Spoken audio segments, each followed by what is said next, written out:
Բարև ձեզ հարգելի քաղաքացիներ, եթերում հարցնում է քաղաքացին հաղորդաշարի 5-րդ թողարկումն է, որը նվիրված է արդարադատության ոլորտին։ Հիշեցնեմ, որ այս ձևաչափը ստեղծված է, որպեսզի Սփյուռքի մեր հայրենակիցները եւ քաղաքացիները հնարավորություն ունենան ուղիղ կապ հաստատելու կառավարության անդամների եւ ազգային ժողովի ներկայացուցիչների հետ։ Մինչև սեպտեմբերի 21-ը ներառյալ մեր քաղաքացիները հնարավորություն ունեին տեսահարցեր ուղղելու նախարարին եւ ազգային ժողովի падգամավորներին։ Այսօր արդարադատության նախարար Սրփուի Գալյանը եւ ազգային ժողովի պետական իրավական հարցերով մշտական հանձնաժողովի նախագահ Վլադիմիր Վարդանյանը եւ նույն հանձնաժողովի նախագահի տեղակալ Արուսյակ Ջուլհակյանը կպատասխանեն քաղաքացիների հարցերին։ Մինչ հարցերին անցները արդարադատության նախարարը կանադառնա ոլորտային բարեփոխումներին եւ կանի որոշ արձանագրումներ։ Խնդրեմ տիկին նախարար։ Հարգելի գործընկերներ, սիրելի քաղաքացիներ, արդարադատության նախարարությունը շարունակում է բարեփոխումների ընթացքը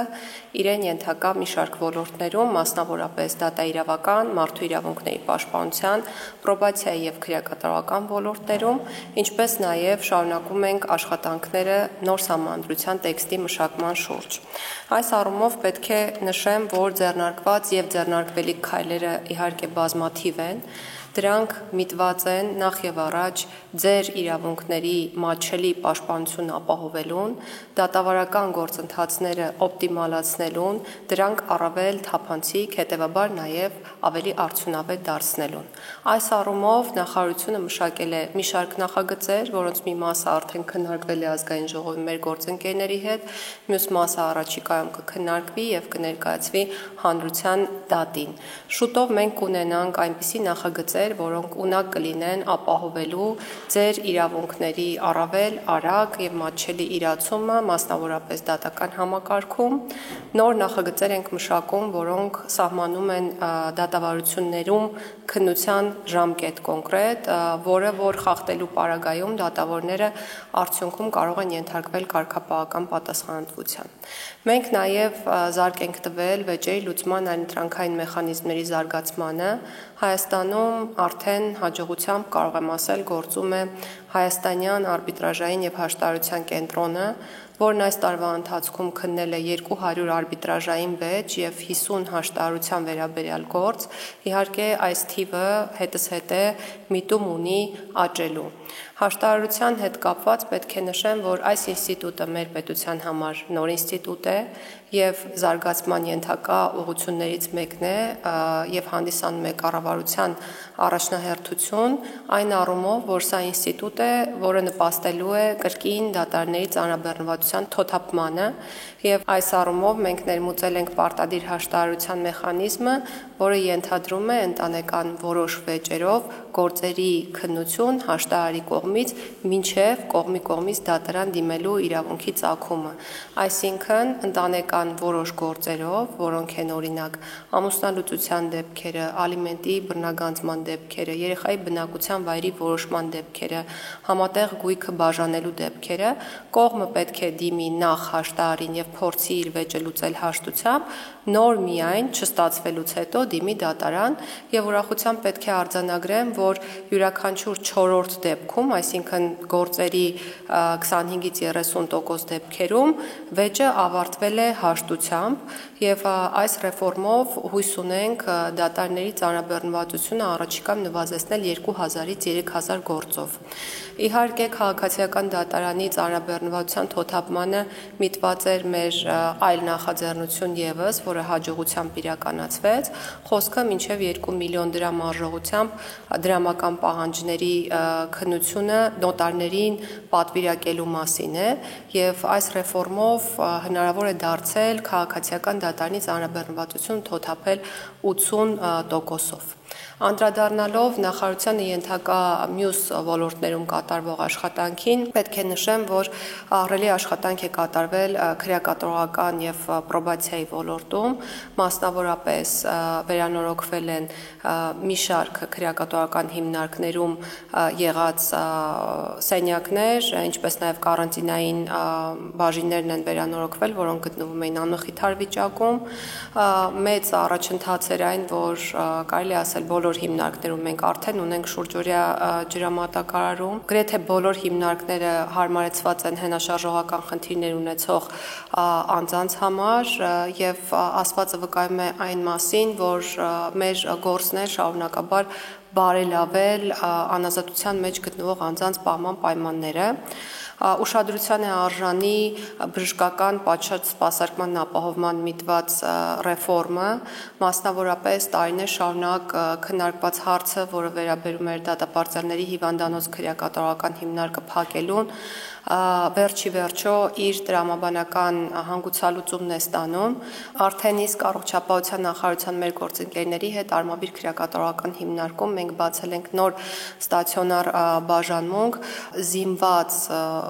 շատ լավ որակի բժշկական սարքավորումներով, ուստի կարող եմ արձանագրել, որ այլևս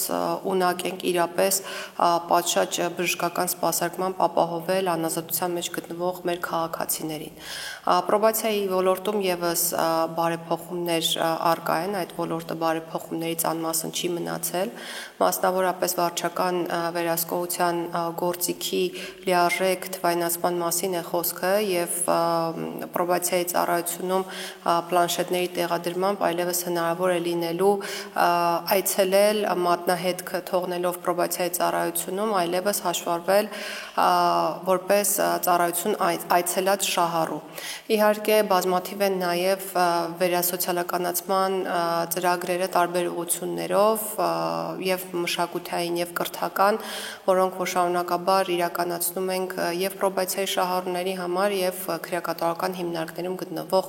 անձանց համար։ Մեկ այլ ոլորտ կոռուպցիայի դեմ պայքարի ոլորտի մասին է խոսքը, շարունակում է հետևողական քայլերով զարգանալ։ Այս առումով մենք անելիքներ ունենք շատ, որոնք իհարկե պահանջում են որոշակի ժամանակ։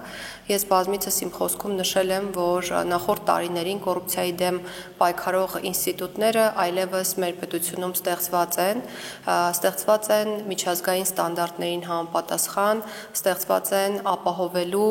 ռազմավարական ուղղություններով սահմանված բոլոր այն պահանջները, որոնք ժամանակին ձևավորվել են եւ հաշվի առնելով միջազգային ստանդարտները եւ նաեւ քաղաքացիական հասարակության պահանջները։ Եվ այս առումով կարիք ունենք այլևս կատարելագործելու այն ինստիտուտների կարողությունները, որոնք մեր երկրում կան, եւ նախարարության աշխատանքը քաղաքականության մշակման տեսանկյունից իհարկե միտված է սրան։ Բացի նշվածը, մենք կարիք ունենք այս ինստիտուտների աշխատանքն առավել թափանցիկ դարձնելու, մասնավորապես խոսքը կադրերի ընտրության թափանցիկության մասին է եւ այս առումով առաջիկայում հանդես ենք գալու համապատասխան նախագիծ առաջարկով, ինչպես նաեւ կարիք ունենք այդ մարմիններում կադրերի առաջխաղացման թափանցիկության ապահովման, որը միարժեքորեն բարձրացնելու է վստահությունը այս կառույցների շուրջ։ Իհարկե մարդկանց համար տեսանելի արդյունք կարող է լինել միայն իրենց անձնական հարցի հնարավոր ամենաարագ լուծումը։ Ուզում եմ վստահեցնել, որ յուրաքանչյուրիդ հարցը գտնվում է մեր ուշադրության կենտրոնում եւ առաջարկում եմ ուղղակի որոշակի ժամանակ զինվել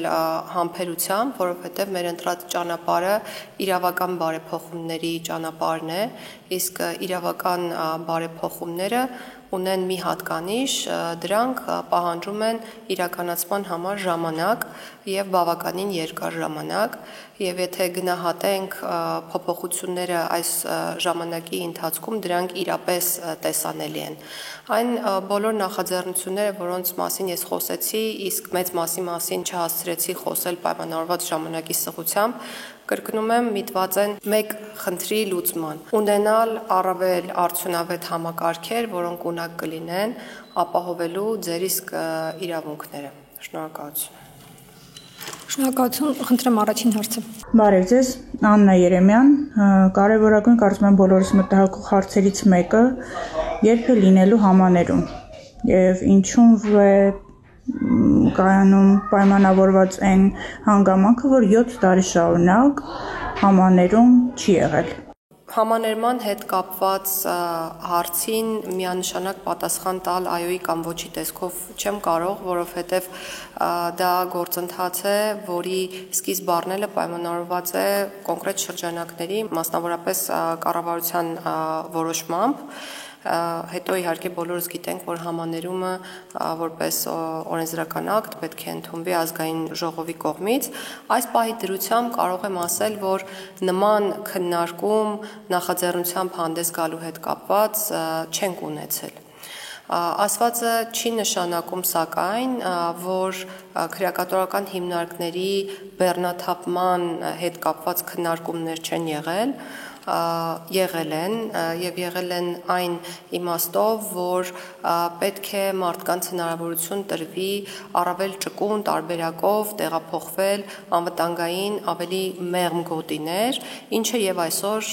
կարելի է ասել հաջողությամբ արվում է, եւ եթե դուք հետևեք իրողությանը, որն այժմ գոյություն ունի, ապա կտեսնեք, որ շատ ավելի հաճախ է տեղաբաշխման հանձնաժողով որոշումներ կայացնում անազատության մեջ գտնվող քաղաքացիների անվտանգության գոտիների փոփոխության հետ կապված, ինչպես նաև վերջերս ավելի հաճախակի են դարձել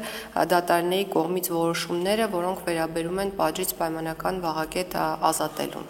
Մենք ունենք մեկ հարթակ ևս, որը կարող է հնարավորություն ընձեռել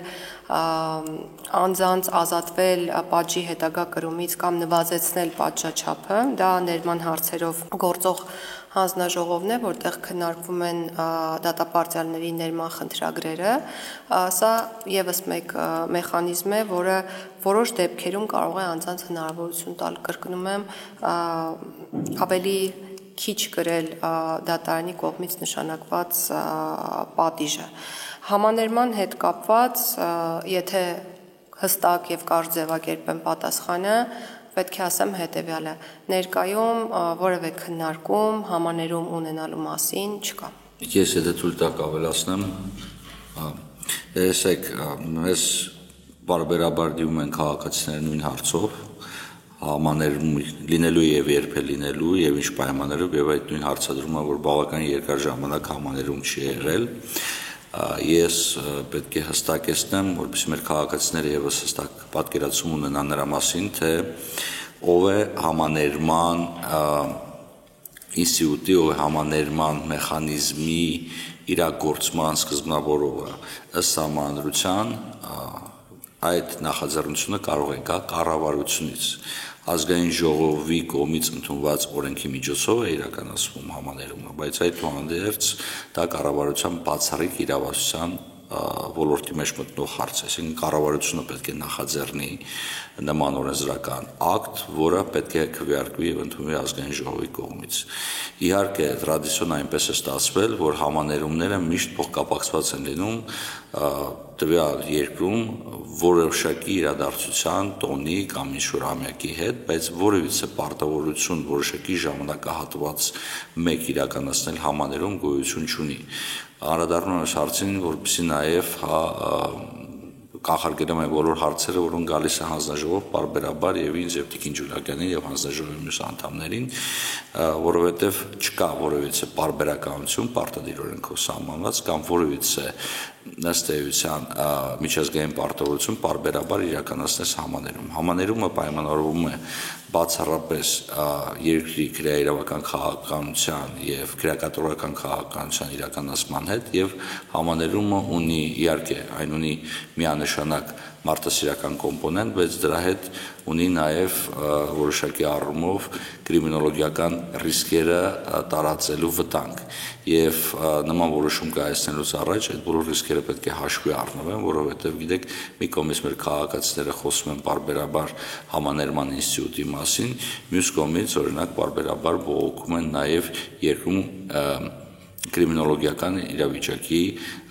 վատթացման կամ որոշակի փոփոխությունների հետ։ Այսօր այդ երկու երևույթները պետք է կարողանանք փոխկապակցենք եւ իհարկե անհատական մոտեցումը շատ ավելի տրամաբանական է այստեղ յովին համաձայն եմ արդարադատության նախարարի հետ մենք պետք է կարողանանք պատժի անհատականացման եւ պատժը կրելու տրամաբանությունից ելնելով ավելի շատ մեխանիզմներ նախատեսենք, որպեսզի անհատական եղանակով անձը կարողանա կրելով պատիժը նաև այնպիսի իրավիճակ ստեղծվի երկրում, որպեսզի եւ անձը կրի այդ պատիժը եւ արդարադատությունը ծառայի իր նպատակներին։ Երկրորդ հարցը։ Բարև ձեզ։ Աննա Ազատյան, քաղաք Էջմիածին։ Հարցս վերաբերվում է դատական ծառայողների, դատարանների աշխատակիցների, աշխատավարձերի բարձրացման վերանայման։ Արդյոք միջոցներ են ձեռնարկվում կամ քննարկումներ կան դատավորի գործավարի, նիստերի քարտուղարների աշխատավարձերի բարձրացման վերանայմանը, քանի որ այսօր դատավորի գործավարը եւ նիստերի քարտուղարները ստանում են 94,000 դրամից մինչեւ 100,000 դրամ։ Չնայած բավականին ծանրաբեռնված ենք։ Եվ նաև ունեմ այսպիսի մեկ հարց. մինչև առ այսօր դատական ծառայողները, դատարանների աշխատակիցները չունեն որևիցե կարգավիճակ, այսինքն չեն համարվում քաղծառայող։ Եվ ինչ աշխատանքներ են տարվում նաև դրա վերաբերյալ։ Կանխավ շնորհակալություն։ Դատարանների կազմերի աշխատավարձների բարձրացման հետ կապված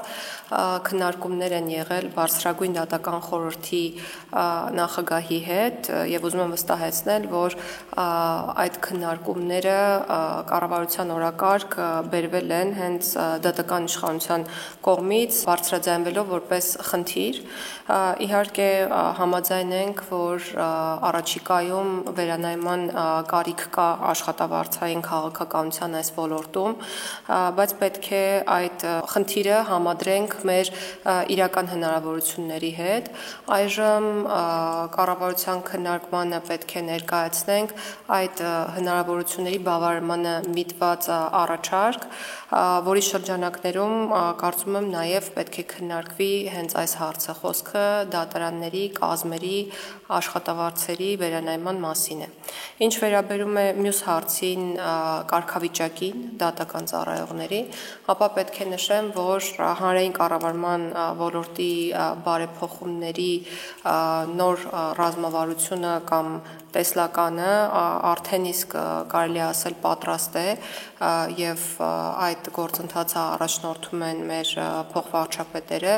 եւ կարծում եմ, որ կարգավիճակի հետ կապված խնդրին անդրադարձ կլինի հենց հանրային կառավարման ոլորտի բարեփոխումների համատեքստում։ Հարգելի արտարադատության նախարար, դատարանը իրավունք ունի բռնականձել քաղաքացու վերջին կացարանը 11 քառակուսի մետր, եթե քաղաքացին չի աշխատում եւ չունի ոչ մի բան, եթե այո, պատասխանեք այդ հարցին, եթե ոչ, նորից պատասխանեք, թե ինչու է դատարանը խլում ինձանից եւ թողնում ինձ անօթևան։ Շնորհակալություն, օրենսդրական կարգավորումներն այն մասին են, որ վերջին եւ միակ կացարանը բռնագանձելու հնարավորություն պետությունը չունի, եթե դրա արժեքը չի գերազանցում որոշակի գումարային շեմ, իսկ այդ շեմը այսօր սահմանված է 4,900,000 դրամը։ Այսինքն, որպեսզի հարկադիր կատարման ծառայությունը չկարողանա բռնագանձում տարածել գույքի վրա, այդ գույքը պետք է լինի միակ եւ վերջին կացարն է, այսինքն տվյալ անձը պետք է մշտապես բնակվի այդ հասցեում եւ դրա արժեքը, ինչպես նշեցի, կրկնում եմ, չպետք է գերազանցի 4,900,000 դրամը։ Եթե շուկայական արժեքը այդ բնակարանի գերազանցում է նշված գումարային շեմը, ապա հարկադիր օտարման եղանակով աճուրդների իրականացման միջոցով այդ գույքը օտարվում է եւ 4,900,000 դրամին համարժեք փոխհատուցում տրվում է քաղաքացուն։ Ես կարծում եմ, որ այս հարցը լավ առիթ է վերանայելու այն դրամային շեմը, որն այսօր նախատեսված է համապատասխան որոշմամբ եւ խոստանում եմ, որ առաջիկայում մենք վերագնահատենք շուկայի զարգացումները անշարժ գույքի եւ նաեւ հանդես կգանք այս դրամական շեմի բարձրացման առաջարկով։ Ես պետք է միանամ տիկին նախարարի առաջարկին եւ ասեմ, որ ըստ էության հանձնաժողովը եւս սատարում է այդ մոտեցումը, որովհետեւ այո, մենք ինչ-որ շեմեր ենք սահմանում, շատ ավելի վաղ է սահմանված եղել այդ շեմը, երբ այն համապատասխանել է իրական նպատակներին, որը դրել է իր առջև կառավարությունը, հիմա պարզ է, որ շուկայական գները բարձրանում են եւ շատ դեպքերում այդ շեմը ապահովել հնարավոր չի, Երկրորդ հարցն է, բայց սա ավելի շատ ներքին քննարկման հարց է, արդյոք մենք առաջնորդում ենք այստեղ շուկայական գնով, որը կարող է տատանվել թե կադաստրային արժեքով, որը այսօր մոտարկվել է շուկայական գնին, բայց իրականում նախ պետք է ասեմ, որ մենք չենք կարող պատասխանել մեր հարգարժան քաղաքացու հարցին հաշվի առնելով ինստիտուցիոնալ հարգանքի սկզբունքը, արդեն իսկ ինչպես հասկացա կա դատարանի որոշում եւ այդ որոշումը կարող է վերանայվել միայն դատարանի կողմից, եթե այն իհարկե ուժի մեջ չի մտել։ Բայց ես շատ կուզենայի, որ մենք խոսեինք նաև այս շրջանակներում ոչ միայն հետևանքների դեմ պայքարի, այլ նաև պատճառների դեմ պայքարի մասին։ Շատ դեպքերում նաև մեր վարկային կազմակերպությունները, այն բոլոր սուբյեկտները, որոնք վարկավորում են մեր քաղաքացիներին, պետք է որոշակի պարտավորությունների ներքո գտնվեն, չպետք է հասնի այնպիսի իրավիճակի, ի սկզբանե ակնհայտ է, որ քաղաքացին ունակ չի լինելու վճարել այս կամ այն վարկային ռեսուրսը, որը ստացել է, բայց մեր գործընկերները, թե մասնավոր, թե մասնավորի մասն է խոսքը, թե վարկային կազմակերպությունները եւ այլն, կարող են օրինակ տարես տարի այդ գումարը չպահանջել, այդ գումարը կուտակվի եւ արդյունքում օրինակ անձը հայտնվի իրավիճակի առջև, երբ իր միակ կացարանը կարող է հայտնվել ոչ իր ձեռքում, հաշվի առնելով նաև որ մյուս կողմերի պարտավորությունները եւս պետք է կատարվեն։ Այսինքն կարևոր հարց է, միանշանակ համաձայն եմ ինձ թվում է Տիկին Ջուլակյանը եւ մեր հանձնաժողովի մյուս բոլոր անդամները եւս կկիսեն այս կարծիքը, որ մենք այստեղ նույն էջի վրա են կառավարություն մեր գործընկերները դեպ այս շեմերը պետք է վերափոխվեն, բայց նաև պետք է մտածենք, թե ինչպես անենք, որպեսզի ի սկզբանե մեր քաղաքացիները չհայտնվեն նման վտանգի առջև։ Այստեղ ես կարծում եմ, որ նաև ֆինանսական գրագիտության բարձրացման խնդիր նաև պետությունը իր առաջ պետք է դնի եւ այս առումով մենք հսկայական անելիքներ ունենք։ Հարգելի հայրենակիցներ, հիշեցնեմ, որ այս ձևաչափը ստեղծված է, որպեսզի կարողանաք ուղիղ կապ հաստատել կառավարության եւ ազգային ժողովի անդամների հետ, ուստի առաջարկում ենք հետեւել կառավարության եւ ազգային ժողովի սոցիալական հարթակի էջերին եւ ուղղել ձեր հարցերը 044 900 800 հեռախոսահամարին WhatsApp հավելվածի միջոցով։ Խնդրեմ հաջորդ հարցը։ Բարև ձեզ, Սերժ Մեսրոպյան, քաղաք Երևանից։ Բոլորս քաջատեղյակ ենք, որ հաջորդ տարվա ընթացքում ընդունվելու է նոր սահմանադրության տեքստը։ Կցանկանայի իմանալ, թե ինչ հայեցակարգային մոտեցումների վրա է հիմնված լինելու այն, եւ կարող ենք արդյոք ապագայում սպասել նոր հայեցակարգի հրապարակմանը, ինչպես մասնագիտական նեղ շրջանակների ուսումնասիրության, այնպես էլ հասարակության լայն շերտերի տեղեկացվածության եւ հանրաքվեին համապատրաստից չմոտենալու համար։ Շնորհակալություն։ Ընդունվելու է, թե ոչ չգիտեմ, երևի ոչ ոք չգիտի ընդունվելու է նոր սահմանադրությունը թե ոչ, գիտի միայն ժողովուրդը, որը քվեարկելու է այդ սահմանադրության օգտին կամ չի քվեարկելու։ Սա միանշանակ կարող է հնարավոր դառնալ ընդունումը նկատի ունեմ սահմանադրության, եթե ժողովուրդը ամեն ինչի մասին լինի լավ տեղեկացված եւ մենք մեր ջանքերը պետք է ուղենք շատ մոտ ապագայում ժողովրդի հետ հարցը քննարկելուն եւ ժողովրդին ներկայացնելուն այն փոփոխությունները, որոնք որ նախատեսվում է իրականացնել նոր սահմանադրության շրջանակներում։ Ներկա պահին պետք է նշեմ, որ նոր սահմանադրության մշակման հետ կապված ակտիվացրել ենք խորհրդի աշխատանքները, առաջիկա շաբաթում ունենալու ենք եւս մեկ նիստ, հաջորդող նիստերը կլինեն շատ ավելի ինտենսիվ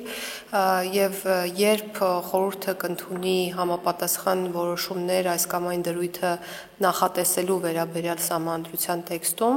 այդ դրույթների վերաբերյալ մենք կունենանք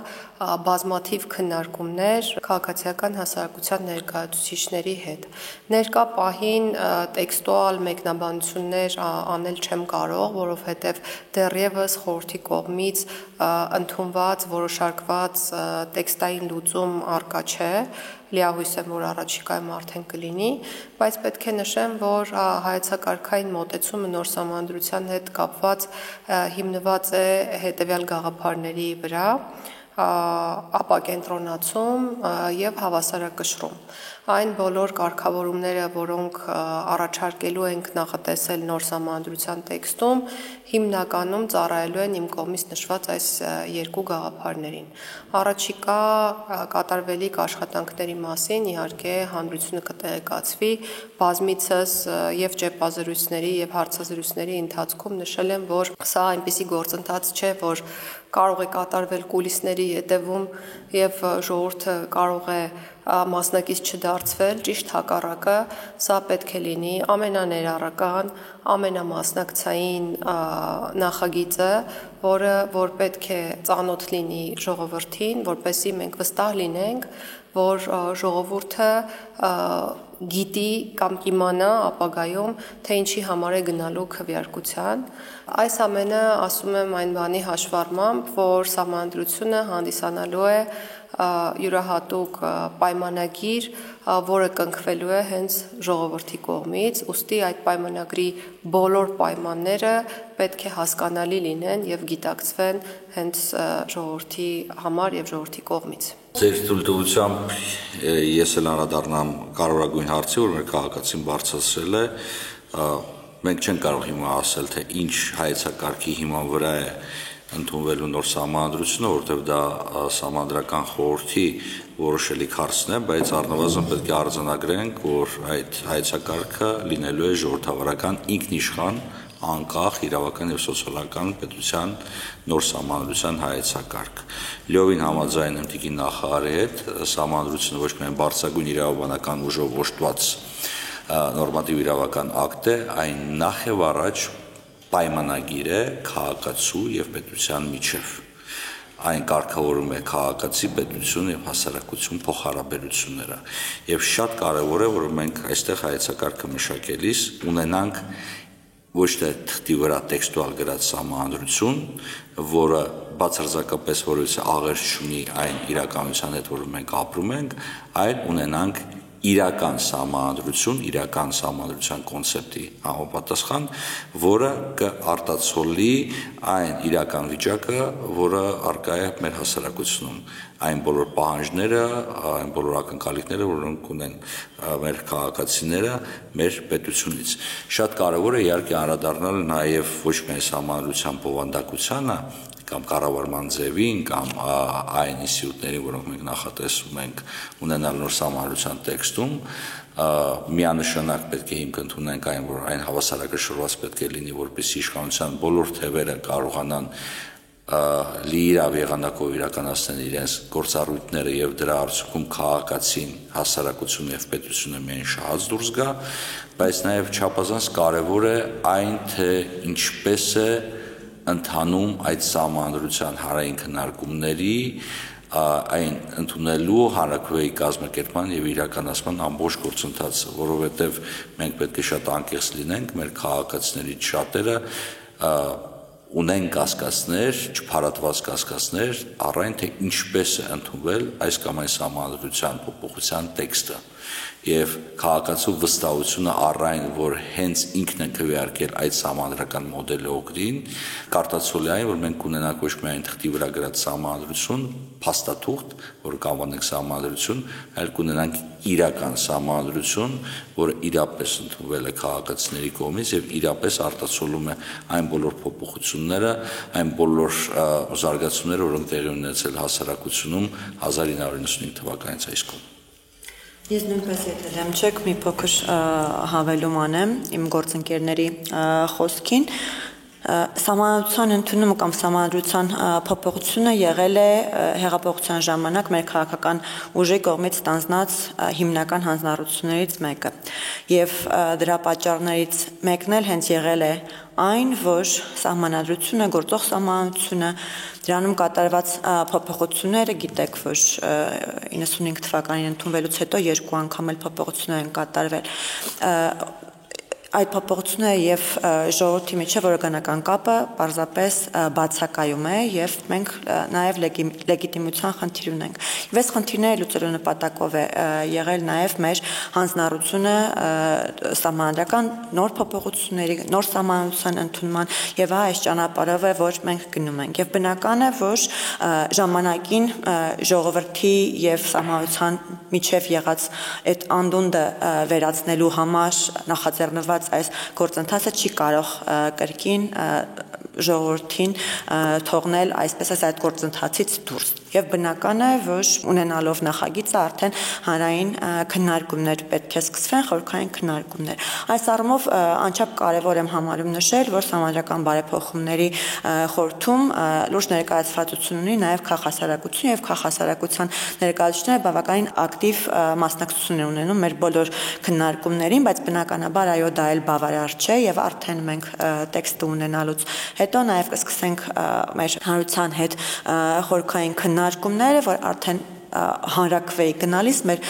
ժողովուրդը նախ իմանա թե ինչ փոփոխություններ են առաջարկում, ինչ տեքստ մենք ունենք եւ նաեւ իր դիրքորոշումը հայտնի այս կամ այն հարցի վերաբերյալ։ Ես կուզենայի նշել, որ խորհրդի կազմում կան տեղեր նաև ընդդիմության ներկայացուցիչների համար եւ բազմաթիվ են եղել դեպքերը, երբ ես անձամբ խնդրել եմ հրապարակայնորեն գալ եւ մասնակցել խորհրդի նիստերին եւ այս առիթը օգտագործելով եւ ներառականությունը ապահովելու տրամաբանությամբ կրկին կարող ենք խնդրել մեր մասնագետ գործընկերներին, որոնք այս պահին ընդդիմադիր գործունեությամբ են զբաղված, գալ եւ մասնակցել խորհրդի աշխատանքներին։ Շնորհակալություն Տիկին նախարար, որ հիշատակեցիք նաև ընդդիմադիր գործընկերների մասնակցության անհրաժեշտությունը։ Այո, ես եւ պարոն Վարդանյանը նույնպես հաճախ խորհրդանում դիմելով մեր ընդդիմադիր գործընկերներին հորդորում ենք նրանց անմասն չմնալ այս գործընթացից եւ նաև իրենց մասնակցությունը ունենալ այս գործընթացում։ Ինչու ենք դա կարևորում, որովհետեւ հաճախ մենք քննարկումներ ենք ունենում փոխզսպումների եւ հակակշիռների մեխանիզմի մասին եւ ժողովրդավարական հասարակությունում կարևորագույն փոխզսպող եւ հակակշռող դերը ունի ընդդիմությունը եւ շատ կարեւոր է որ ընդդիմությունը մասնակցություն ունենա, հենց նոմինալ ընդդիմությունը, այսպես ասած, մասնակցություն ունենա այդ քննարկումներին եւ հաճախ ստիպված մենք կառավարող մեծամասնությունը ներկայացնող ներկայացուցիչներս ենք ստիպված լինում ընդդիմադիր դիրքերից հանդես գալ եւ խոսել այն մասին, թե ինչ հակակշռող եւ փոխզսպող մեխանիզմներ պետք է նախատեսենք սահմանադրության մեջ, բայց սա նորմալ չէ, լավ կլինի, որ ընդդիմությունը նույնպես գա եւ իր դերը կատարի եւ նաեւ իրենց պատկերացումները ներկայացնի, թե ինչպիսի մեխանիզմներով պետք է ընդդիմությունը նոր սահմանադրությամբ կատարի փոխզսպող եւ հակակշռող իր դերը։ Տաթև Ղազարյան, Արտաշատից, իմ հարցը հետևյալն է. այն քաղաքացիներն, ովքեր երբևէ առնչվել են դատարանների հետ, գիտեն, թե ինչքան բարդ եւ երկարաժամկետ գործընթացների մեջ են հայտնվում, սակայն աշխարհում կան բազմաթիվ երկրներ, որ ընդունել են այլ մեխանիզմներ, որոնք ավելի են կրճատում եւ ժամանակը եւ պրոցեսների դյուրացումը։ Հարցը հետևյալն է. այս պահին Հայաստանի Հանրապետությունում ինչ զարգացման փուլում է գտնվում արբիտրաժը եւ հաշտարությունը, եւ ինչպես կարող են սովորական քաղաքացիները օգտվել այդ ծառայություններից։ Շնորհակալություն։ Խոսքի սկզբում արդեն խոսել եմ վեճերի լուծման այլընտրանքային մեխանիզմների մասին։ Ես շատ եմ կարևորում դրանց ազդեցությունը մեր դատաիրավական համակարգում եւ կյանքում առհասարակ, ինչու, որովհետեւ վեճերի լուծման ճկուն մեխանիզմ ունենալը իրականում նպաստում է մեր կյանքի որակի բարելավմանը մի շարք ոլորտներում, այդ թվում այն ոլորտներում, որոնց հետ պատճառական կապը առաջին հայացքից տեսանելի չէ, օրինակ ներդրումների ոլորտում, որովհետև գործարար ոլորտում ցանկացած մարդու համար առաջնային կարևորվող ռեսուրսը դա ժամանակն է, իսկ արբիտրաժը եւ հաշտարարությունը վեճերի լուծման անհամեմատ արագ մեխանիզմներ են, եթե որպես համեմատության մյուս կողմ վերցնենք դատական համակարգը։ Իհարկե Հայաստանում այս ինստիտուտը կարելի ասել նոր է կայանում, եւ դա է պատճառը, որ դեռևս վայելում է պետության աջակցությունը եւ ես վստահ եմ, որ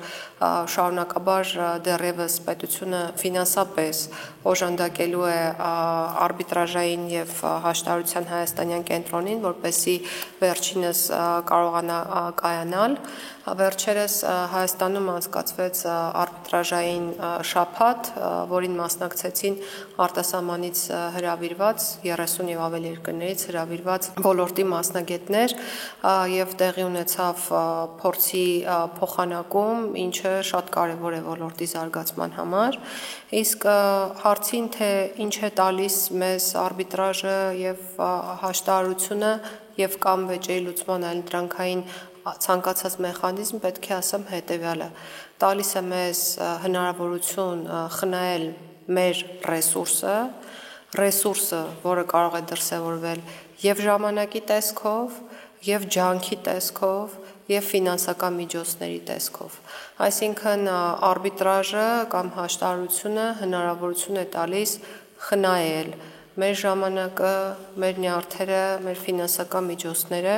իհարկե նաև տեղ բացելով դատական համակարգի համար շնչելու, որովհետև դատական համակարգի քննությանը կմնան այն գործերը, որոնք կարող են լուծվել միայն դատարանի միջոցով։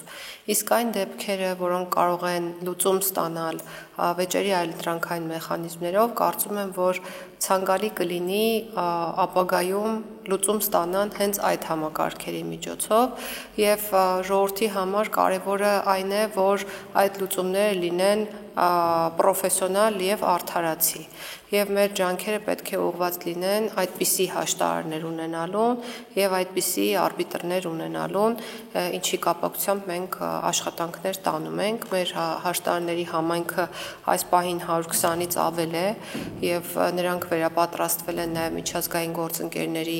օգնությամբ եւ տեղակայված են նաեւ մարզերում, ինչը հեշտացնում է նաեւ մեր մարզերի բնակիչների կյանքը եւ իհարկե պետք է նշեմ նաեւ թվայնացման այս դարում մեր թվային հնարավորությունների մասին մենք ունենք նաև հաշտարարության էլեկտրոնային հարթակը, որի միջոցով առանց ֆիզիկական ներկայության ձեր վեճի լուծումը կարող եք պատվիրակել հաշտարարին։ Սա եւս կարծում եմ շատ կարևոր նորամուծություն է, որից կարող են օգտվել մեր քաղաքացիները, խնայելով իրենց եւ նյարդերը, եւ ժամանակը, եւ իհարկե ֆինանսական միջոցները։ Բարև ձեզ։ Ես Ալեքսեյան Նարինեն եմ, քաղաք Երևանից։ Հարցս ուղղված է տիկին նախարարին։ Հարգելի տիկին նախարար, կարող է արդյոք քաղաքացին երկրից դուրս գալ, եթե իր նկատմամբ կատարողական վարույթ է հարուցվել։ Արտերկրում արդյոք դա նրա համար խնդիրներ չի առաջացնի։ Շնորհակալություն հարցի համար։ Ներկա պահին օրենսդրական որևէ արգելք սահմանահատման նախատեսված չէ այն քաղաքացիների համար, որոնք ունեն չմարված պարտավորություններ կամ որի վերաբերյալ կա կատարողական վարույթ։ Բայց քաղաքացու նկատմամբ կարող է հետախուզում սկսվել, որը եւս այս պահի դրությամբ դեռևս արգելք չէ, որպեսզի քաղաքացին հատի Հայաստանի Հանրապետության սահմանը։ Ինչու արգելք չէ, որովհետեւ քաղաքացու ներկայությունը կատարողական գործողությունները իրականացնելու եւ ավարտին հասցնելու համար պարտադիր չէ։ Եթե կան անհնարինության դեպքեր, ապա հարկադիր կատարումն ապահովող ծառայությունը ջանքեր է գործադրում, որպեսզի քաղաքացին մասնակից դարձվի կատարողական գործողություններին։ Սա այս պահի կարգավորումն է։ Ինչ վերաբերում է ապագային, ապա պետք է նշեմ, սիրելի քաղաքացիներ, որ 2026 թվականից այլևս գործելու է այլ կարգավորում, ըստ որի դատարանի որոշմամբ կարող է սահմանափակվել այն քաղաքացու տեղաշարժը, որի մասնակցությունը ըստ էության պարտադիր է կատարողական վարույթը իրագործելու տեսանկյունից։ Այս կարգավորումը միտված է նրան, որ դատական ակտերը անկատար չմնան դրանց կատարման անհնարինությամբ պայմանավորված եւ նաեւ կարգավորում է, որը միտված է ապահովելու քաղաքացու պարտականությունների պատշաճ իրականացումը։ Այսքանը 2026 թվականից սկսած այդ հնարավորությունը այլևս լինելու է, բայց բոլոր այն դեպքերում, երբ կրկին քաղաքացու ներկայությունը պարտադիր չի լինի, որպեսզի կատարողական գործողությունները տեղի ունենան, ապա որևէ խնդիր առաջանալ չի կարող այդ քաղաքացու Հայաստանի Հանրապետությունից մեկնելու հետ կապված։ Խնդրեմ հաջորդ հարցը։ Տիկին Գալյան, ինչպես տեղյակ եք, Սահմանադրական դատարանը ապօրինի ծագում ունեցող ուղի բռնագանձման մասին օրենքի սահմանադրականության հարցը քննարկելիս դիմել է ազգային ժողովին, որպեսզի ազգային ժողովը համապատասխան օրենսդրական փոփոխություններ ձեռնարկի եւ այդ մասով կարծում եմ Արդարադատության նախարարությունը պետք է օրենսդրական նախաձեռնությամբ հանդես գա։ Ինձ հետաքրքիր է, երբ է պատրաստվում Արդարադատության նախարարությունը նման նախաձեռնությամբ հանդես գալ եւ դիմել ազգային ժողովին։ Շնորհակալություն հարցի համար, որպեսզի տարընկալում չլինի, Սահմանադրական դատարանի որոշմամբ սահմանվել է, որ ապօրինի ծագում ունեցող գույքի բռնագանձման մասին օրենքը համապատասխանում է սահմանադրությանը եւ չկա հակասություն սահմանադրական որևէ դրույթի հետ եւ միայն մի քանի դեպքերում, որոնք իրականում վարույթային գործողությունների իրականացման եւ դատաքննությունների իրականացման տեսանկյունից որոշիչ վճռական դեր չունեն, առաջարկով է հանդես եկել վերանայելու կամ նախատեսելու որոշակի նոր կարգավորումներ։ Կրկնում եմ, խոսքն այնպիսի կարգավորումների մասին է, որոնք որ արվեն թե չարվեն, այս պահին եղած վարույթների վրա էական ազդեցություն ունենալ չեն կարող, բայց ամեն դեպքում Սահմանադրական դատարանի որոշումը իհարկե մեր ուշադրության կենտրոնում է, իսկ դրա կատարումը մեր պարտականությունն է եւ դրա համար մենք ունեցել ենք միջգերատեսչական քննարկումներ դատախազության մեր գործընկերների հետ, նախապատրաստում ենք ունենալ քննարկում նաեւ դատական համակարգի մեր ներկայացուցիչների հետ, քննարկումները միտված են նրան, որ հնարավոր բոլոր կողմերից փորձենք ստանալ այն գաղափարները, որոնք պետք է ընկած լինեն նախագծի հիմքում, քանի որ շահառուները ըստ էության հենց այդ համակարգերի ներկայացուցիչներն են եւ այդ քննարկումներն ավարտելուց հետո իհարկե հանդես կգանք համապատասխան օրենսդրական առաջարկներով։ Ես Ավետիս Նարմադյանն եմ, հայրենադարձ Լիբանանից, հաստատվել եմ Հայաստանում ընտանիքիս հետ դեկտեմբեր 1 2018 թվականից ապրում եմ Աշտարակի Աքարակ համայնքում։ 2019 թվին Աքարակ համայնքի դում վերցրեցինք։ Չափակումի շատ սխալներ կան մեր համայնքում։ Նախքին, ասենք, մեր գյուղաբեդը Վահան Հարությունյանը չի կարողացավ այս հարցը լուծել։ Ժամատուն վերցրեցինք մեր մարզբեդից, պարոն Սերգեյ Մովսեսյանից, հանդիպեցանք, շատ լավ ձևով ընդունեց ինձ եւ եղբորս, երբ բացատրեցինք մեր դան հարցը, ուղարկեց մեզ բարոն Հակոբ Ստեփանյանին, որ հողերու, ասենք, պատասխանատու է, ասեց, որ ձեր հարցը պետք է թադի միջոցով լուծվի եւ անշուշտ ծախսի է գնայ։ Ուրեմն մեր հարցը ինչ է, շատ կարճ ձևով բարձ է։ Ուրեմն մենք ավտոդնակ ունենք դանգողքին 26 մետր քարե։ Ժամանակին չափակրողը այդ ավտոդնակին 26-ին ես 13-ը որպես հող մեր կովի հարևանին մեր գյուղաբեդարանի մեջի ամեն դվյանը գսին, որ այդ ավտոդնակը մերն է եւ մեր դունը եղած է կովի հարևանին դունը չշինված։ Ուրեմն խոսեցանք երկու հոգի կպատկանի հարազատներ են, գիմը անունը Զարա է, ասկանունը չեմ իշում, միջև մա չստորակեց, քանի անգամ հանդիպեցանք, չի ստորակրում։ Հիմա ինչ խորհուրդ կտաք։ Ես այդ ասենք գումարը չունիմ, անգերց ասած, որի մայրս թոշակառու է, հայրս մահացած է, դան ամեն փերը իմ ուսերուս վրա է։ Ինչ խորհուրդ կտաք։ Հայաստան եկանք 19 թվին, ինչպես ասի, աստունը կնեցի, միջև մա սեփականության վկայական չունենք։ Ինչ խորհուրդ կտաք։ Որովհետեւ բան ցավոք չեմ կարողանա ավելացնել, բացի արձանագրումից մի խնդրի, որ ցավոք թվային տվյալների բացակայության պարագայում, օրինակ երկրում քարտեզագրման ընդհանուր թվայնացման բացակայության պարագայում մենք բախվում ենք իրավիճակների, երբ սեփականության իրավունքով մի սուբյեկտին պատկանող կամ առերևույթ սեփականության իրավունքով մի սուբյեկտին պատկանող անձի տարածք հողակտորը տունը տան մի մասը հայտնվում է փաստացիորեն այլ օգտատիրոջ ձեռքում եւ այստեղ լուծում է պետք գտնել եւ միակ լուծումը իհարկե նոր թվային տեխնոլոգիաների միջոցով նախ ամբողջ երկրի քարտեզագրումը եւ բոլոր արկագույքի եւ համապատասխան հողատարածքների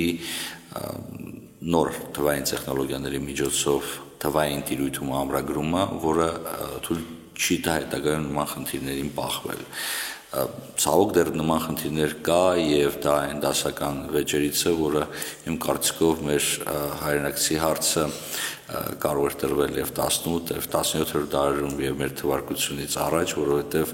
այս քաղաքացիական իրավունքի ամբողջ ձևավորումը եւ հայցատեսակների մեծ մասի այդ եկել են իրավիճակից, երբ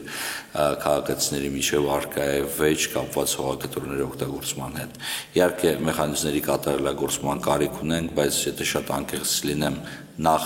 տվյալների բացակայության պարագայում, փաստական տվյալների բացակայության պարագայում շատ դժվար է որոշակի հետևություններ անել։ Երկրորդը պետք է կոչ անենք մեր հայրենակցին այդուհանդերձ փորձի իրավական ճանապարհներով առնվազն փաստաթուղթ ներկայացնելու միջոցով հասնի մի հանգրվանին, որտեղ կարող է թե գործադիրը, թե օրենսդիրը դերակատարություն ունենա, որպեսզի մենք կարողանանք վերջնական եւ համապարփակ պատասխան ունենալ նշված հարցին։ Խնդիրը կա, խնդիրը պետք է արձանագրենք, մենք բոլորս խոսում ենք դրա մասին, բայց նոր համակարգը, որը տեղադրվում է, նոր թվայնացման գործընթացը ամբողջությամբ, այսօր քիչ խոսեցին թվայնացումից, թվայնացումը թույլ կտա հետագայում խուսափել նման խնդիրներից, թե իրավական, թե փաստացի առումներով։ Սա է ընդհանուր իրավիճակը, իսկ մեր գործընկերներին պետք է նաև խնդրեմ, եթե հնարավոր է իրենց լիազորությունների շրջանակներում ուշադրության կենտրոնում պահել այս եւ նման խնդիրները, իսկ մեր սիրելի քաղաքացուն պարզապես պետք է խնդրեմ կամ գրավոր ընդհանցակարգով դիմի պատկան մարմիններին, ենթադրում եմ խոսքը այստեղ վերաբերում է եւ մարզպետարանին, եւ համայնքի ղեկավարին, եւ տեսականորեն կադաստրի պետական կոմիտեին, եւ եթե կա անհրաժեշտություն նաև օրենսդիր կամ գործադիր մարմիններին հստակ նշելով իր պահանջով գցելով այն բոլոր փաստաթղթերը, որոնք անհրաժեշտ է վերջնական որոշում կայացնելու համար, որովհետև շատ սպեկուլատիվ կլիներ, եթե մենք հիմա վերջնական որոշում ներկայացնեինք առանց բոլոր փաստական հանգամանքներին ծանոթ լինելու։ Թեև շատ դեպքերում քաղաքացիները այս նման արագ որոշումներ են ակնկալում, գիտակցելով նաև, որ այդպիսի որոշումները շատ արագ կայացվել չեն կարող։ Բարև ձեզ։ Մխիթարյան Ատոմ, քաղաք Երևան։ Հարցս ուղղում եմ Հայաստանի Հանրապետության արտադրության նախարար Տիկին Սրփուի Գալյանին։ Հարգելի Տիկին Գալյան, ես կցանկանամ տեղեկանալ, արդյոք ներկայումս միջոցառումներ են իրականացվում Հայաստանում, հատկապես համայնքներում նոտարական գործարքները օնլայն հարթակներով իրականացնելու համար։ Այստեղ առկա է խնդիր, որտեղ օրինակ իմ մասով ունեմ ժառանգությամբ ստացված հողամաս Մարտունի համայնքում եւ տարբեր պատճառներով երբեմն լրացուցիչ փաստաթղթերի պահանջով, երբեմն անհիմն փաստաթղթերի պահանջով եւ անհասկանալի ձգձգումներով, ինչպես նաեւ հերթերի արկայությամբ պայմանավորված ծախսում եմ շատ եւ ժամանակի ռեսուրսներ եւ ֆինանսական ռեսուրսներ եւ ներկայումս բազմաթիվ ամիսներ անց իմ նոտարական վավերացման հարցը դեռևս չի լուծվում։ Կցանկանամ տեղեկանալ ինչպիսի միջոցառում է իրականացվելու ոչ շատ հեռու ապագայում, որպեսզի մենք կարողանանք ազգաբնակչությանը ընդհանրապես կարողանա իր նոտարական վավերացումները իրականացնել օնլայն հարթակի միջոցով։ Շնորհակալություն։ Շնորհակալություն։ Ոչ հեռու ապագայում մենք ակնկալում ենք ունենալ նոտարական գործի թվային հարթակ, որը ունակ կլինի սպասարկել մեր քաղաքացիներին հեռավար տարբերակով, ինչ է սա նշանակում, որ նոտարական ծառայությունները ապագայում պետք է կարողանան մատուցվել նաև էլեկտրոնային տարբերակով, հնարավորություն ձեռելով մեր քաղաքացիներին առանց նոտարական գրասենյակ այցելելու կնքել որոշակի գործարքներ։ Իհարկե գործարքների կնքման հնարավորությունը պետք է լինի որոշակի կանոնների խստագույն պահպանմամբ, մասնավորապես մենք պետք է այդ համակարգի օգտագործմամբ ապահովենք անձի խիստ նույնականացումը ESM համակարգի միջոցով, ինչպես նաև տեսազանգի հնարավորություն կարողանանք ապահովել նոտարի համար, որպեսզի նոտարը կարողանա ի վիճակի լինել ստուգել անձի նույնությունը եւ իհարկե ինչ որ առումով նաև նրա գործունակությունը, գործարքներ կնքելու իրական հնարավորությունը եւ այս ամենի ապահովմանը միտված թվայնացման խորհրդի դրական գնահատականին արժանացել է այն կոնցեպտը, որի մասին որ ես հենց նոր խոսեցի եւ հիմա այլևս հայտարարված է գնման մրցույթ, որի արդյունքների ամփոփումից հետո արդեն մենք կսկսենք բուն ծրագրի մշակման աշխատանքը։ Սա նշանակում է, որ նախորդ թիվ արդեն տեխնիկական առաջադրանքը մշակված էր եղել եւ ներկայացված էր եղել այլևս գնումների գործընթացը սկսելու համար։ Սա թվայնացման օրակարգի, այդ բազմաշերտ օրակարգի մի մասն է միայն եւ օգտվելով առիթից ուզում եմ խոսել քաղաքացիների կյանքը հեշտացնող նաև այլ թվային լուծումների մասին,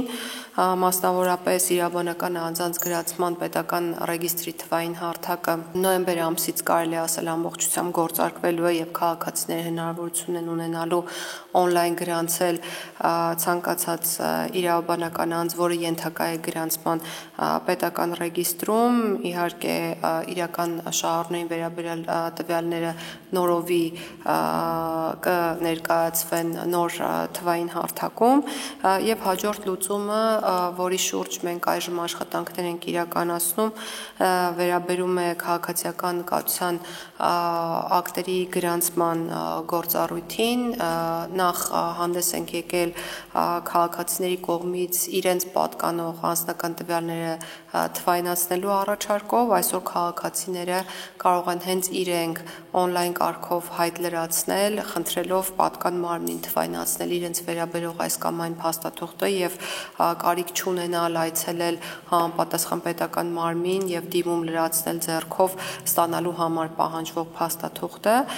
եւ հաջորդ կարևոր քայլը, որը առաջիկայում նախատեսում ենք անել, դա քաղաքացիական կացության ակտերի գրանցման մարմնի կողմից իրականացվող գործառույթների ամբողջական թվայնացումն է։ Սա եւս քայլ առաջ է մեր քաղաքացիների կյանքը հեշտացնելուն ուղղված։ Ես ավելացնեմ համաձայնելով Տիկին նախարարի հետ, մենք նաև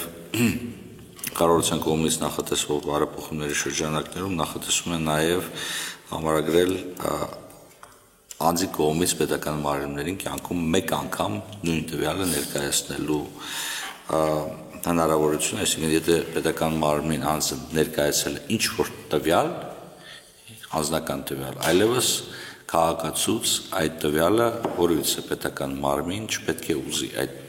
տվյալները կան։ Սա պատասխան էր մեր քաղաքացու կողմից բարձրացված այն հարցին, թե իրենից անհիմն փաստաթղթեր են պահանջում անդադ։ Եթե այդ փաստաթուղթը ներկայացվել է կյանքի որոշակի փուլում որևիցե պետական մարմին եւ տեղեկատել որոշակի շտեմարաններում, այն պետք է մշտապես արկա լինի։ Միանշանակ համաձայն ենք նրա հետ, որ մենք պետք է գնանք նոտարական գործարքների եւ նոտարական գործունեության թվայնացման ճանապարհով, սա շատ կարևոր է, բայց այստեղ նաև մեծ դաշտ է բացվում այդ նույնականացման հարթակում, նույնականացման բոլոր էլեմենտները հաշվի առնելով, որովհետև դուք գիտեք, ցավոք մենք նախկինում բախվել ենք դրվագների հետ, որ կեղծ նոտարական գործարքների միջոցով կամ նոտարին անտեսելու միջոցով փաստաթղթերի հիման վրա գործարքներ են տեղի ունեցել, որը որևիցե եղանակով չի բարձրացել ոչ նոտարիատի, ոչ նոտարական գործարքի, ոչ պետության հեղինակությունը, մենք պետք է աշխատանք տանենք այդ ուղղությամբ, որպեսզի հնարավորինս այս թվային հարտականցնելու միջոցով բացառենք ցանկացած դեպք, երբ deepfake-երի կամ որևիցե այլ եղանակով կեղծում են անձի տվյալները։ Թեև պետք է ասեմ անկեղծ, որ հաշվի առնելով այն հանգամանքը, որ մենք շատ գործարքներ դատարաններից տեղափոխել ենք դեպի նոտարական գրասենյակներ, գուցե նաև պետք է մտածել հետագայի համար, սա հետագայում անելիքի խնդիր է, թե արդյոք մենք չպետք է ունենանք ավելի շատ նոտարական գրասենյակներ եւ ավելի շատ գործարքներ չպետք է իրականացնել նոտարական գրասենյակների կողմից, բայց այդուհանդերձ թվային նոտարիատի գաղափարը շատ ընդունելի եւ այն պետք է իրագործվի, այն իրագործելը բերելու է իր հետ եւ նոր հնարավորություններ եւ նոր մարտահրավերներ, եւ այդ մարտահրավերները մենք պետք է կարողանանք կանոնակարգենք, որպեսզի չբախվենք իրավիճակի հետ, երբ թվային հարտակից օգտվելուց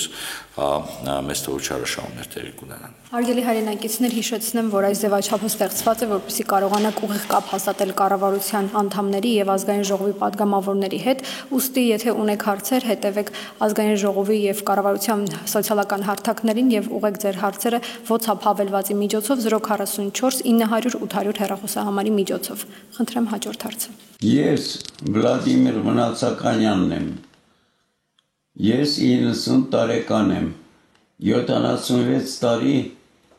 մինչև 2011 թիվը բնակվել եմ Տերյան 13 հասցեով, որտեղ սեփականության իրավունքով մեր ընտանիքին պատկանել 7, 8 եւ 10 բնակարանները, չնայած իմ բոլոր ջանքերին եւ սահմանադրության 60-րդ հոդվածի սեփականության իրավունքը 2001 թվին հողային օրենսգրքի դրուկների Հայաստանի կառավարության որոշմամբ 30 նոյեմբերին 2006 թվին 1855-ն մեր որոշմամբ մեր տան տակի հողատարածքը եւ բազմաբնակարան շենքի բակի մեջ գտնվելիք չափաբաժինը սեփականաշնորհումը Երևանի քաղաքապետարանը մերժել է։ Արդյունքում մեր սեփականության դիմաց մենք համարժեք փոխհատուցում չենք ստացել։ Խնդրում եմ ինձ պատասխանեք, ինչպես կարող եմ վերականգնել իմ խախտված իրավունքները, այսինքն գրանցել իմ սեփականության իրավունքները հողատարածքի վրա եւ հատուցել կրած նյութական վնասները։ Ճիշտն ասած, քաղաքացու հարցադրումից այնքան էլ պարզ չէր այն հարաբերությունը, որի մասին տեսանյութում խոսվում էր։ Ես կարող եմ ենթադրել, որ գերակա շահի ճանաչմամբ հողատարածքների օտարման մասին է խոսքը, որի համատեքստում քաղաքացին իրավունք ունի ստանալու համարժեք փոխհատուցում։ Եթե դրա մասին է խոսքը, ապա օրենքով հստակ սահմանված են այն չափանիշները, որոնց հիման վրա այդ փոխհատուցումը տրվում է, մասնավորապես այս պահին գործող օրենսդրությամբ սահմանված է, որ փոխհատուցում պետք է լինի օտարվող գույքի շուկայական արժեքի չափով գումարած դրա 15%-ը։ Ես ուզում եմ նշել, որ այս հարաբերությունների նորացմանն է միտված նոր օրենսդրական նախաձեռնությունը, ըստ որի ավելի խիստ չափանիշներ են սահմանվում կառավարության որոշումների ընդունման համար, որոնք վերաբերում են այս կամ այն տարածքը հանրային գերակա շահ ճանաչելուն, ինչպես նաև ավելի խիստ չափանիշներ են սահմանվում անձանց գույքը գնահատելու հետ կապված, նաև սահմանվում է հնարավորություն շուկայական արժեքից ավելի բարձր փոխհատուցում ստանալու, ոչ թե 15% ավել փոխհատուցման մասին է խոսքը, այլ գրեթե 30% ավել փոխհատուցման մասին է խոսքը, եթե քաղաքացին համաձայն է առանց դատարանում տվյալ հարաբերությունը վիճարկելու հանձնել, օտարել գերակա շահ ճանաչված գույքը։ Եթե ես սխալվում եմ եւ հարցադրումը չի վերաբերում իմ կողմից նշված հարաբերությանը, ապա կոնկրետ պատասխան տալ չեմ կարող եւ կարող եմ քաղաքացուն առաջարկել գրավոր դիմել արդարադատության նախարարությանը, ուղարկելով համապատասխան էլեկտրոնային հասցեին դիմում, մենք կառնենք այդ դիմումը քննության եւ կփորձենք քաղաքացուն բարձրաբանել իր իրավունքները եւ նաեւ գտնել հնարավոր լուծում։ Ցավոք անցյալում ունեցել ենք պետական շահերով պայմանավորված, ճակերտավոր պետական շահերով պայմանավորված սեփականազրկման օրինակներ, որոնք ցավոք կրկին մարդու իրավունքների եվրոպական դատարանի որոշումներով վերականգնել եմ, չեմ ասում ցավոք, որովհետև այն մարդիկ, ովքեր կատարել էին այդ հանցագործությունները, այդպես էլ ի հայտ չեկան կամ չկարողացան ենթարկվել համարժեք պատժի, բայց պետությունը ես եւ դուք փոխհատուցեցիք այն վնասները, որոնք կրել են այդ անձիկ, ոչ պատշաճ սեփականության իրավունքի դատարացման, ոչ պատշաճ ընդհանրակարգի իրականացման հետ կապված։ Հիմա ես հասկանում եմ, որ մեր պատասխանները բավական հետաքրքիր են, բայց մեր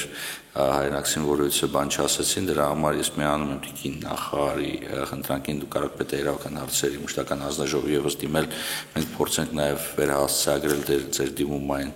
սուբյեկտներին, որոնք գուցեև առավել իրավասու են այս հարցին պատասխան տալու, հասկանալու համար նախ, եթե խոսում եք չտրամադրված փոխհատուցման մասին, սա ավելի շատ քաղաքացիական իրավական ոլորտն է, պետության պոզիտիվ պարտավորությունների դաշտում է, եթե խոսքը վերաբերում է հանցավոր վարքագծի մասին, սա պետք է գնահատական ստանա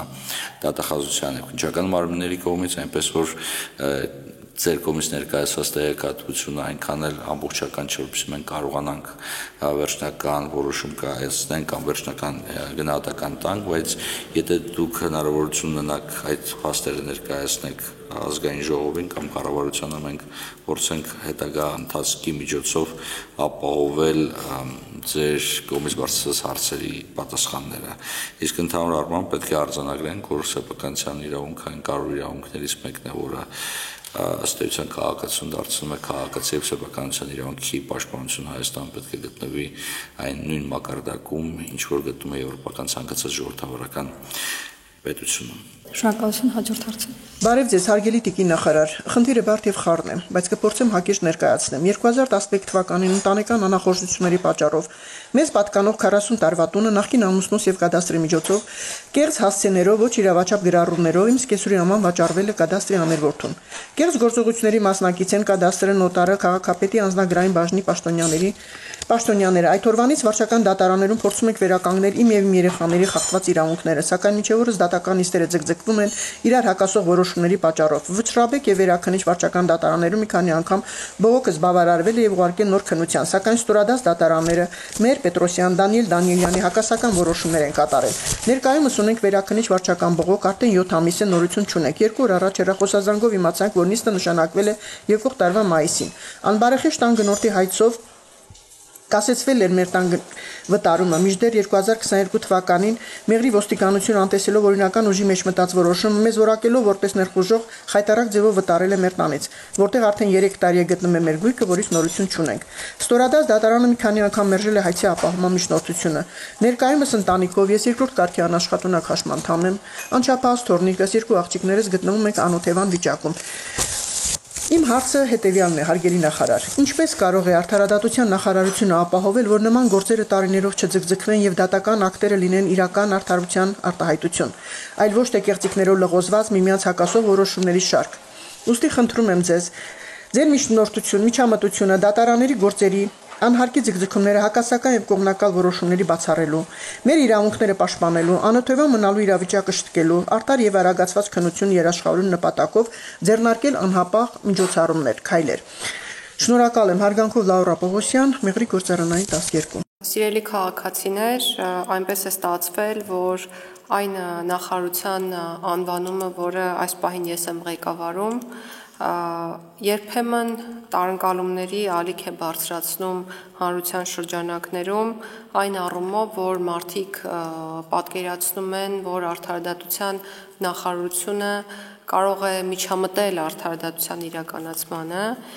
եւ մենք մշտապես ասում ենք հետեւյալը, որ միայն անվանումը բավարար չէ գործառույթը նախարարությանը պատվիրակելու համար եւ իրականությունն այն է, որ արդարադատության նախարարությունը հանդիսանում է ոչ թե արդարադատություն իրականացնող, արդարադատության իրականացմանը միջամտող, դատարանների գործունեությունը վերահսկող մարմին, այլ արդարադատության ոլորտի քաղաքականությունը մշակող մարմին։ Խնդրում եմ սա մշտապես նկատի ունենալ։ Ինչ վերաբերում է դատական գործերին եւ դատական process-ների ձգձգմանը, ապա այս առումով նախարարության մշակած մոտեցումները բազմապիսի են, ես խոսքի սկզբում նշեցի այս մասին, մեր ռեֆորմները միտված են արագ, արդյունավետ եւ թափանցիկ դատավարությունների ապահովմանը եւ հետզհետե արդեն տեսանելի կլինի արդյունքը նշված նախագծերի ընդունման։ Կոնկրետ դատավորների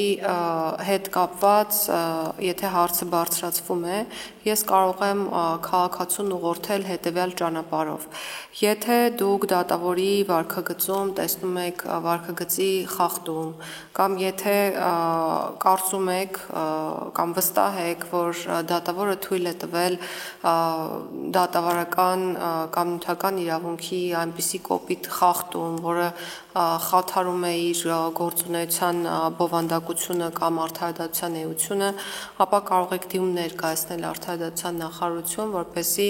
արդարադատության նախարարությունը կարողանա որոշել կարգապահական վարույթ հարուցել կամ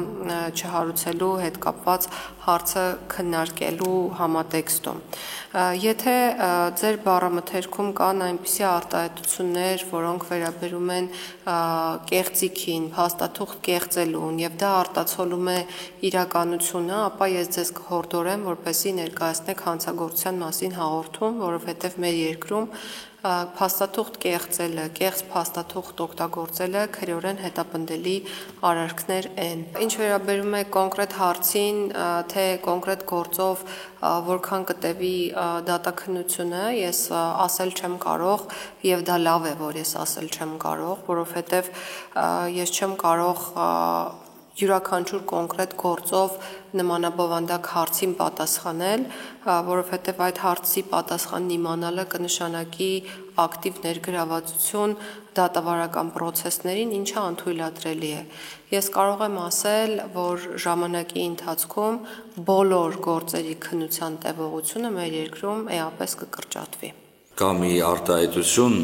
ուշացած արդարադատությունը, մերժված արդարադատությունը, մեր քաղաքացիների շատերի դժգոհությունը գալիս է հենց դատավարական ժամկետների բավականին երկար ձգվելուց։ Այստեղ պետք է օբյեկտիվ լինենք, որ շատ դեպքերում կողմերը եւս փորձում են տարբեր մեխանիզմներով ձգձգել արդարադատության իրականացումը, հաշվի առնելով նաեւ օրենսդրական խութերը, որոնցում կարող հայտնվի կողմը, բայց պետք է արձանագրենք հետեւյալը, բոլոր այն փոփոխությունները եւ բարեփոխումները, որոնց մասին խոսում է տիկին նախարարը, ուղղված են թե դատական ժամկետները կրճատելուն, թե դատարաններին բեռնաթափելուն, եւ մենք շարունակելու ենք այդ աշխատանքը իրականացնել, բայց նաեւ նույնիսկ այս պարագայում պետք է արձանագրենք, որ Հայաստանի Հանրապետությունում դատավորների ընդհանուր թիվը մոտավորապես 2-2.5 անգամ ավելի ցածր է եվրոպական, միջին եվրոպական երկրներում առկա դատավորների քանակի։ Սա որևիցե եղանակով չպետք է դիտարկվի որպես արդարացում դատավորների կողմից ոչ որակյալ արդարադատության իրականացմանը, այլ պետք է պարզապես դիտարկվի որպես հարց, որը պետք է մշտապես գտնվի մեր ուշադրության կենտրոնում։ Եվ չափազանց կարևոր է, այո, դատարանին բեռնաթափել կամ ազատել դատարանին ոչ էական հարցերի քննարկման ռուտինի մեջ ներգրավելուց, այլ հնարավորություն տալ վերջիններից, որպեսզի նրանք կարողանան բովանդակային արդարադատություն իրականացնել, այդ արդարադատություն իրականացնել այն ողջամիտ ժամկետներով, որը քաղաքացու մոտ նման հարցեր չի առաջացնի։ Սրա լուծման տարբերակներից մեկը, ինչպես արդեն նշեցին, կլինի ավելի արդյունավետ, ավելի թափանցիկ դատական համակարգ ունենալն եւ այդ դատական համակարգի միջոցով ժամկետների մեջ եւ միաժամանակ որակյալ արդարադատություն իրականացնելը։ Ինչ վերաբերում է քրեաիրավական ոլորտի հարցերին, որոնք բարձրացեց անուղղակիորեն հարցի հեղինակը, ապա տվյալ պարագայում հասցեատերը դատախազությունն է, եթե խոսքը վերաբերում է դատավորի կողմից թույլ տված նյութական կամ դատավարական իրավունքի խախտման մասին, որը կարող հանգեցնի, ինչպես տիկին նախարարը ասեց, կարգապահական վարույթին, ապա եւ արդարադատության նախարարության խողովակ կարող եք օգտագործել եւ դատավորի ընդհանուր ժողովի էթիկայի եւ կարգապահական հարցերի հանձնաժողովին կարող եք դիմել, որոնք կարող են հարուցել նմանատիպ վարույթներ բարձրագույն դատական խորհրդում։ Այսքանը, բայց մենք շարունակաբար աշխատելու ենք այս ուղղությամբ։ Մի բան պետք է ասեմ, որ դատարանների ծանրաբեռնվածությունը նաև պայմանավորված է նրանով, որ հասարակական հարաբերությունները եւ մեր քաղաքացիների կողմից իրավահարաբերությունների մեջ մտնելու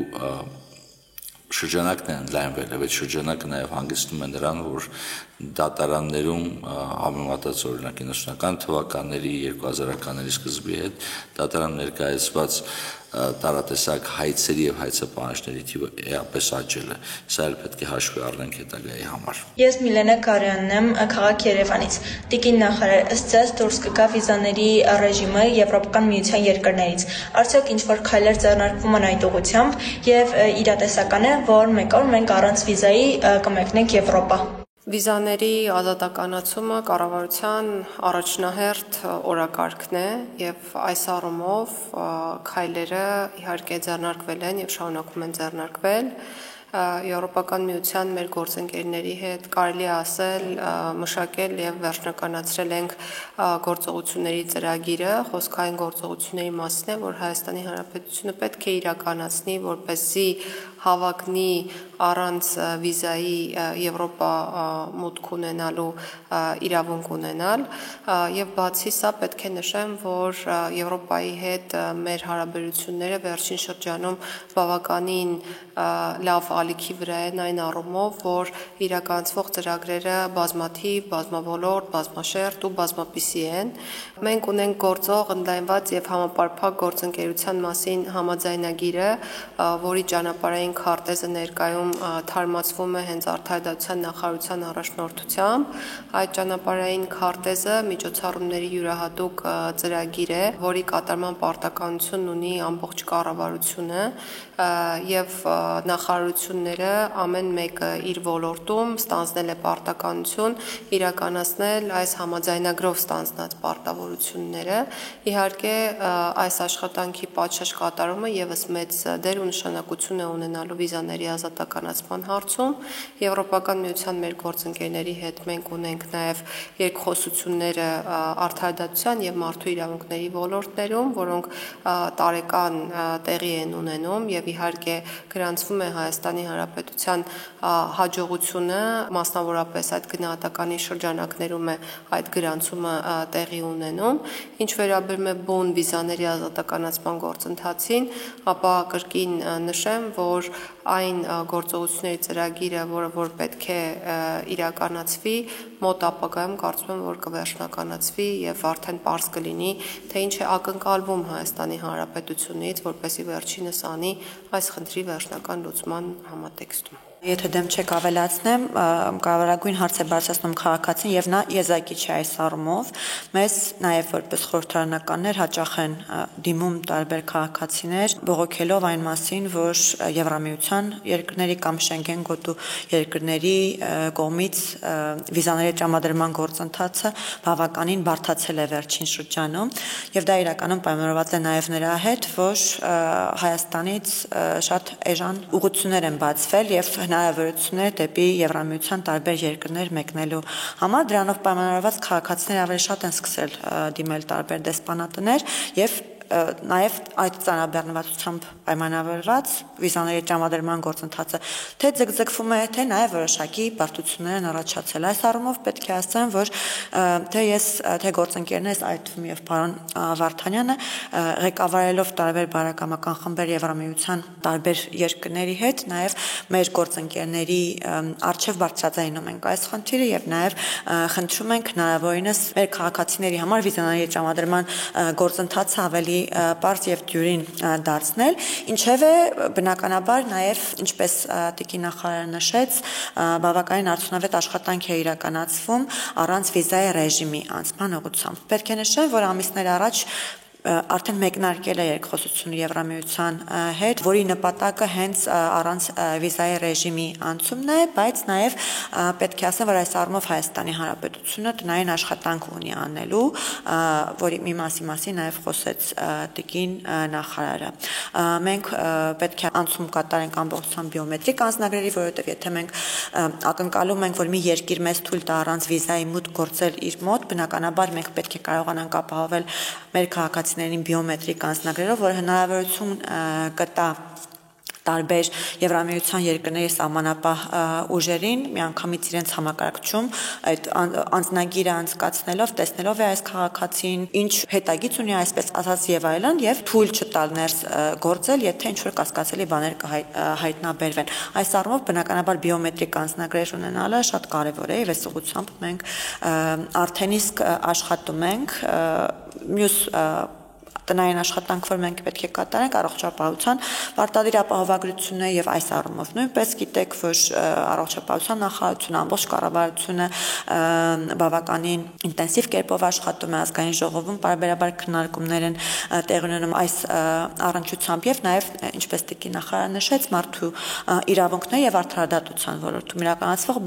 բարեփոխումներն են այս առումով կարեւոր։ Մի խոսքով process է ընթանում մեր տնային աշխատանքի կատարման ուղղությամբ եւ կարծում եմ, որ մոտավորապես 3 կամ 4 տարի ժամկետ կտրվածքով մենք այդ տնային աշխատանքը անելուց հետո կարող ենք ակնկալել, որ առանց վիզայի ռեժիմով կկարողանան մեր քաղաքացիները ուղևորվել Եվրամիության կամ Շենգեն գոտու տարբեր երկրներ։ Ես ընդհանրապես ասեմ, որ մենք վիզաների ազատականացման հարցը ոչ միայն Եվրոպական միության հետ, այլ ընդհանրապես մեր գործընկեր երկրների շատերի հետ դիտարկում են որպես Հայաստանի Հանրապետության քաղաքացիության եւ անձնագրի արժեվորման գործընթացի մաս։ Վերջի շրջանում ենք առնվազն հետ չեմ սխալվում Միացյալ Արաբական Էմիրությունների եւ Կատարի հետ ունեցանք համապատասխան համաձայնագրեր, որոնցով ըստ էության այլևս հայ քաղաքացիներին չի պահանջվում մուտքի արտոնագիր այդ երկրներ հաճախելու համար։ Եվրոպական միությունը իհարկե որոշակի առումով ավելի բարդ է հաշվի առնելով, որ անհրաժեշտ է ոչ միայն Եվրոպական միության, այլ նաև Եվրոպական միության անդամ պետությունների, բոլոր անդամ պետությունների համաձայնությունը, որպեսզի այն կյանքի կոչվի, պետք է արձանագրենք, որ ցավոք Եվրոպական միությունը որոշակի չեմ ասի նեգատիվ, բայց որոշակի խնդրահարույց փորձ ունեցել է նախկինում նման ազատականացման տրամադրելով այս կամ այն պետությանը եւ որոշակի առումով անուղղակիորեն մենք ենք դառնում այդ ցախողումների անուղղակի զոհը, բայց պետք է նշեմ հետեւյալը, որ չափազանց կարևոր է, որպեսզի Հայաստանի Հանրապետությունը կատարի իր արդեն ստանձնած պարտավորությունները, նույնիսկ առանց վիզաների ազատականացման մենք շատ ավելի հստակ համագործակցենք Եվրոպական միության մեր գործընկերների հետ, թե ռեադմիսիայի հարցով, թե մնացած ոլորտներում համապատասխան արդյունավետ համագործակցություն իրականացնելու միջոցով, որպեսզի այս գործընթացը նախ